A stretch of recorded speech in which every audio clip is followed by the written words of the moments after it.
2020 was a wild year. I'm sure everyone can agree on that. It was especially a wild year for me. A massive tornado went through Nashville to kind of open that year up, wrecking the city. Frankly, that's kind of how my life felt, was how that year looked. I was bartending. I'd been a bartender for the past several years prior to that, as well as a songwriter. As a songwriter, that was kind of the career that seemed to fit what I was doing, so I was very familiar with the bar scene.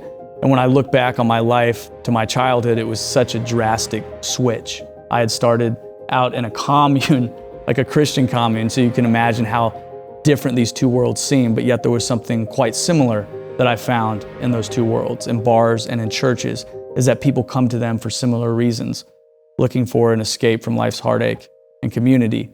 Fast forward to the end of 2020 into 2021, I found Christ.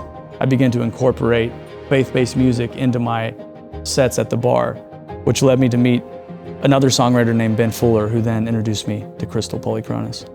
Towards the end of 2019, I had walked into a bar with a friend to watch some music, and sitting on a stool singing about Jesus was a young man named Ben Fuller. And I just remember walking up to him at the end of the night saying, "Takes a lot of guts to sing about Jesus in a place like this." And I began managing him, and we worked together for 4 years. That's how I met Josh.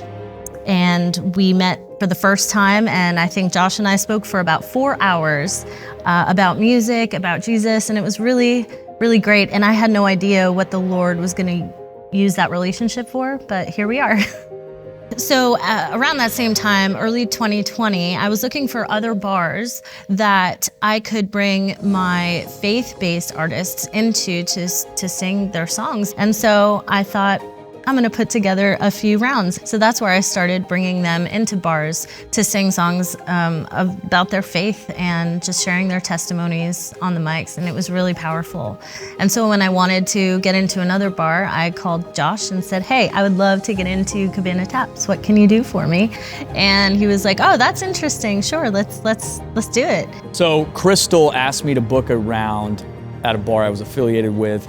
I booked the round, I show up there that night, I'm sitting at the bar, and I'm just blown away watching these artists share songs of faith outside of a church in a setting where you typically wouldn't expect to hear it. While I was sitting there, I got one of those feelings that this has got to be a thing. This cannot be the last one we do. And the name Jesus in a Bar just came into my head, because that was exactly what it was. It was bringing Jesus, it was songwriters bringing Jesus through song into a bar. When we started Jesus in a Bar, I think our main focus was just to take Jesus outside of the comfort of churches into a setting where he's not usually seen. Since then, we've gone from Jesus in a bar to Jesus behind bars. We're now in prisons, nursing homes, the homeless shelter, and we're continuing to look for stages where we believe he would want to go, to the least of these, to the lost. We hope we'll even make it into third world countries. That's one of our next goals. Nashville has become the town where dreams come to die. There are hundreds, if not thousands, of songwriters who move here to live their dreams, and they never get to the stage that they are dreaming of.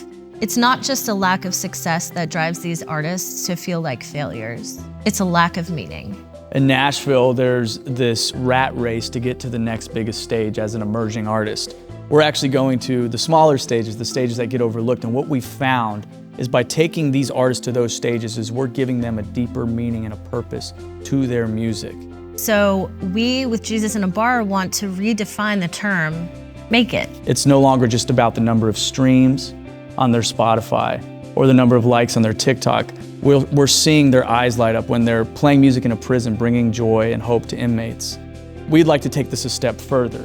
Not only do we want to give them meaning, but we also want to start helping them monetarily. The vast majority of Nashville songwriters and artists might not make it to a tour where they view that as success, and we want to change what that looks like with Jesus in a Bar. We do believe these songwriters and artists are extremely talented, and we want to utilize their God-given talents and take them on the road with us across the country, overseas, and do a tour and have their songs and testimonies be sung to the people who are desperately in need of Jesus.